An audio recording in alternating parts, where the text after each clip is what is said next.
सरकार के साथ साथ राज्य सरकार ने भी नेटवर्क मार्केटिंग बिजनेस के महत्व को काफी हद तक समझते हुए अपने स्तर पर अपने अपने राज्य में डायरेक्ट सेलिंग गाइडलाइंस को कानूनी तौर पर लागू करना शुरू कर दिया है। महाराष्ट्र सरकार के बाद अब हिमाचल प्रदेश सरकार ने भी अपनी डायरेक्ट सेलिंग गाइडलाइंस को सबके समक्ष रखा है। नमस्कार, मैं हूं निशा और आप देख रहे हैं 24india.news। लेकिन दोस्तों, इस पूरे मुद्दे पर चर्चा करने से पहले हम आपका ध्यान इन दो बातों की ओर आकर्षित करना चाहेंगे। एक और जहां हमारा देश आगे बढ़ रहा है और देश में शिक्षित युवाओं की संख्या में वृद्धि हो रही है, तो वहीं रोजगार में कमी के कारण कुछ ऐसी स्वार्थी और धोखा देने वाली कंपनियां हैं जो इन युवाओं को झूठे सपने दिखाकर उन्हें गलत दिशा की ओर धकेल रही है। उन्हें इस धोखाधड़ी से बचाने के लिए तथा ऐसी फ्रॉड कंपनियों से आगाह करने के लिए हिमाचल प्रदेश सरकार ने जो गाइडलाइंस लागू किया है, उसके कुछ महत्वपूर्ण पॉइंट्स हम आपको बताना चाहेंगे।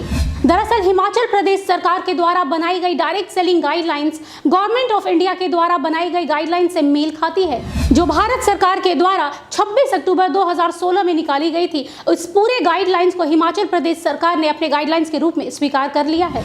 वहीं हिमाचल प्रदेश सरकार ने अपनी गाइडलाइंस को 24 जुलाई 2019 को निकाला था। इसके साथ ही हम आपको बता दें कि ये गाइडलाइंस कुल 12 पन्नों का दस्तावेज है।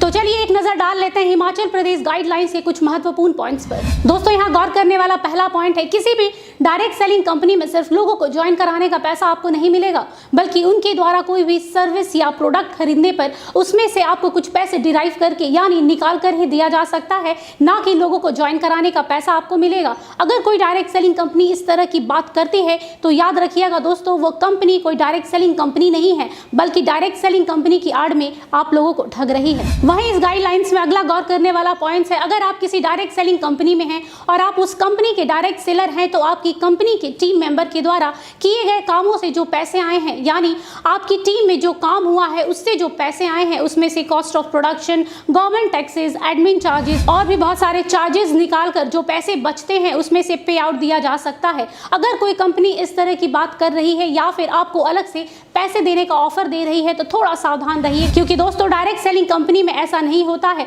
जो कंपनियां ऐसा करती हैं वो फ्रॉड करती हैं। दोस्तों, इस गाइडलाइंस का तीसरा पॉइंट बहुत ही महत्वपूर्ण है। इसमें साफ साफ कहा गया है कि अगर आपकी डायरेक्ट सेलिंग कंपनी है और आप पे आउट बांट रहे हैं, तो आपको इसका पूरा हिसाब देना होगा, क्योंकि दोस्तों बहुत सारी ऐसी कंपनियां हैं, पोंजाई स्कीम वाली कंपनियां हैं, जो ऐसे ही धड़ल्ले से आम जनता को धोखा दे रही हैं। और इस तरह के धोखे से आम जनता को बचाने के लिए हिमाचल प्रदेश सरकार ने ये गाइडलाइंस निकाला है, ताकि आम जनता इनके चंगुल में ना फंस सके। हिमाचल प्रदेश गाइडलाइंस में एक और अहम पॉइंट है। जी हाँ, हम बात कर रहे हैं पेज नंबर 5 का 9 नंबर पॉइंट। जी हाँ दोस्तों, अगर हम जरा इस पॉइंट पर ध्यान देंगे तो समझ जाएंगे कि कोई भी डायरेक्ट सेलिंग कंपनी किसी भी डायरेक्ट सेलर से कोई भी कंपलसरी सब्सक्रिप्शन चार्जेस या फिर रिपर्चेजिंग के लिए नहीं बोल सकती है। मतलब साफ साफ है दोस्तों कि रिपर्चेजिंग नहीं होना चाहिए। हालांकि रिपर्चेजिंग खराब चीज नहीं है, पर अगर कस्टमर खुद रिपर्चेज करना चाहता है तो वो कर सकता है, वरना नहीं।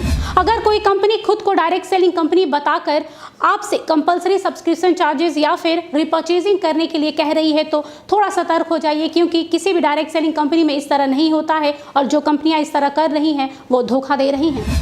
दोस्तों, अगर आप लोगों ने इन नियमों का ठीक से पालन कर लिया या फिर अच्छी तरीके से समझ लिया, तो आप इस तरह के पोंजाई स्कीम और भी बहुत सारे धोखा देने वाली कंपनियों से सावधान हो सकेंगे और दूसरों को भी सतर्क कर पाएंगे। इसके साथ ही हम आपको एक बात कहना चाहेंगे दोस्तों, कि किसी भी काम को करने से पहले या फिर किसी भी काम को अपने कैरियर के रूप में चुनने से पहले उस काम के विषय में पूरी जानकारी ले ले, ताकि आपको किसी भी तरह के धोखे का सामना ना करना पड़े। तो बस दोस्तों, यही था हिमाचल प्रदेश के द्वारा बनाई गई गाइडलाइंस के कुछ अहम पॉइंट्स जो हमने आपके साथ शेयर किया। इस गाइडलाइंस में और भी बहुत सारे ऐसे पॉइंट्स हैं जो गौर करने वाले हैं। वैसे इस गाइडलाइंस का लिंक हमारे डिस्क्रिप्शन बॉक्स में है, आप देख सकते हैं, ताकि आने वाले दिनों में कोई भी आपको इस तरह की स्कीम में ना फंसा सके। जाते जाते हम यही कहेंगे दोस्तों कि हिमाचल प्रदेश गाइडलाइंस आम जनता के फायदे और उन्हें इस तरह के स्कैम और जालसाजी से बचाने के लिए बनाई गई है। बहरहाल इन गाइडलाइंस के आने के बाद अब देश के लोगों में डायरेक्ट सेलिंग बिजनेस और डायरेक्ट सेलिंग कंपनी को लेकर एक भरोसा होने लगा है। साथ ही हमारे देश की जनता भी अब इसे अपने कैरियर के रूप में चुनने लगी है। आज के लिए बस इतना ही। देश दुनिया की तमाम खबरों के लिए देखते रहिए 24india.news और मुझे दीजिए आज्ञा। नमस्कार।